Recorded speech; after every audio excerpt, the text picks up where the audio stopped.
Hello, I'm Chai Hafalenya. Welcome to Talk Thursday. There are at least 16,300 nuclear warheads still in existence, with a combined blast capacity equivalent to over 100,000 Hiroshima bombs. Nearly half are still operationally deployed. Is there reason to worry given increased regional security threats? How should we proceed? How should we respond to imminent threats from ISIS and rising tension for maritime disputes in the South China Sea? To share his thoughts on these questions is Gareth Evans, Chancellor of the Australian National University and former Australian Foreign Minister. Good day, and thank you for joining us. Thank you, Chai. Lovely to be here. What brings you to the Philippines? Part of a regional tour to try and re-energize commitment to doing something about this phenomenon of nuclear weapons, which is incredibly dangerous. There's an awful lot of attention these days to climate change, but that's only one of the two big policy issues that could lead to the destruction of life on this planet as we know it. The other one is a nuclear weapons holocaust.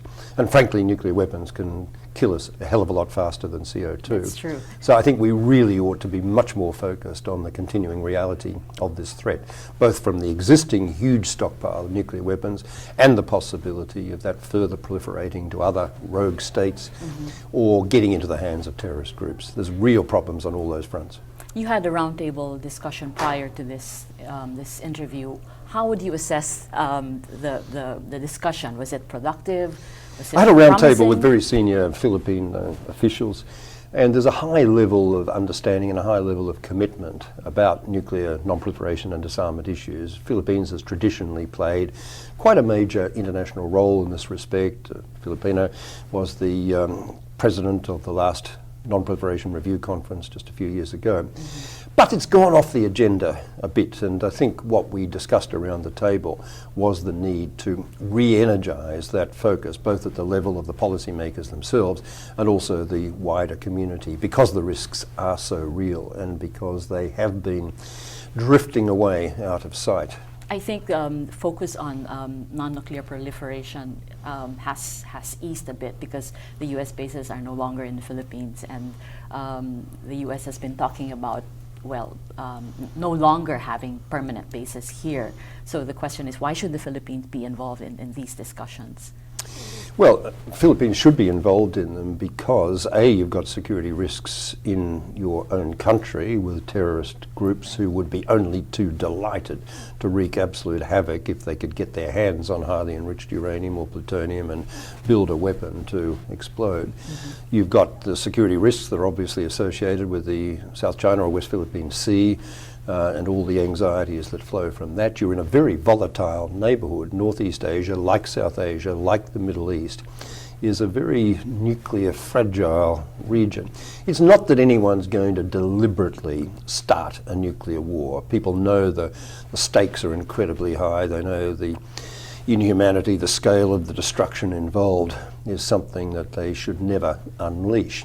But that does not mean there is not a real risk of these things being used, not just by terrorists deliberately, but inadvertently, by mistake, by miscommunication, by system error, by human error, by cyber sabotage and miscommunication, people not really understanding what's going on, thinking they're under attack and retaliating, but getting it wrong.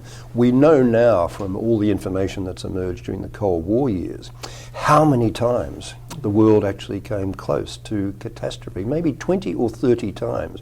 We were just a hair's breadth away from a nuclear holocaust. So it's not through system error, through system stability, or through the great quality of global statesmanship. It's sheer dumb luck.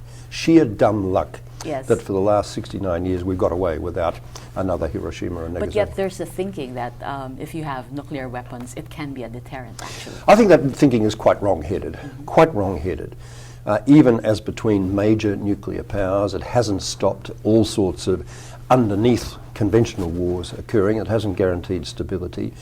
Even during the Cold War years, we know now from looking at the archives that never at any stage were either the United States or the Soviet Union determined to go to war against each other and only inhibited from doing so by the existence of nuclear weapons. So it wasn't really a deterrent in that sense. The deterrent was the taboo factor associated with such weapons. John Foster Dulles, the famous Cold Warrior US Secretary of State, said if we were to use nuclear weapons in Korean War, the Vietnam War, or in the context of China, Taiwan, our name would be mud so far as the international community is concerned. So even when they're under stress, under pressure, and losing those wars, in Vietnam in particular, the US didn't ever really think that it was doable. And military commanders know that these things are never actually usable. So how can something be a deterrent if the other side knows you're never going to use it? How can a North Korean nuclear weapon really be a deterrent when we know that the North Koreans know that to use their weapon would be to commit national suicide? What difference would it have made if Ukraine had kept its nuclear weapons after the Cold War? Would that have stopped the Russian adventurism that's going on in Crimea and elsewhere? No, it wouldn't, because people have over and over again shown they're prepared to run these risks.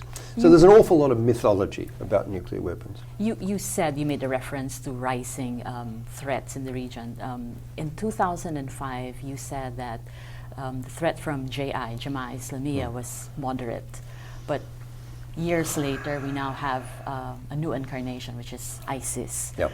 Do you agree with the Australian government's assessment of this threat as high already at this point? Yeah, we have to worry about it, obviously. We knew with JI that there was a Filipino connection and an Afghan connection, a sort of a triangle of people coming back from waging jihadist war over there in West Asia. We now have that reality confronting us again, that people will come back armed with that experience. We know their intent is to cause maximum havoc. The only issue is capability. Can they put together the engineering effort involved in producing some kind of, albeit primitive, bomb without being found out by intelligence agencies? Can they get hold of the fissile material? But we know enough about these guys to know that it's something to worry about. And I think it's tremendously important that we get... This is something really serious now. Yeah, it's really serious, and we do need international cooperation, incredibly close cooperation, and a renewed focus on nuclear security as a result to make sure that this dangerous material never gets into these guys' hands. We notice an escalation, if I may call it that, in the Australian response. Initially, it was just October 8th, I think, when you had airstrikes in Iraq, and before that, you were launching raids already. Do you approve of all these moves? I think the primary rationale for doing what Australia and the US and others are doing in Iraq and Syria at the moment is the protection of civilians against atrocity crimes. That's the real international imperative, to act to stop genocide, to stop mass atrocity crimes. I think the world can agree with that. The whole Islamic community worldwide can agree with that. If we start talking about going in there to stabilise the region politically, or going in there to once and for all destroy the terrorist breeding grounds, we do run the risk of going astray in that mission in the way that we so often have before in the West, in intruding into the Middle East. I think a very narrowly focused operation designed to stop these marauding genocidal onslaughts on individual citizens is probably as far as we can realistically go. That will have the incidental benefit, hopefully, of degrading and maybe ultimately destroying ISIS and other extremist groups. But if we make the destruction of those groups as such our rationale for military intervention, I think there is a possibility it will end in tears. It's much better to focus on the traditional criminal intelligence cooperation that we have been developing so well internationally in recent years.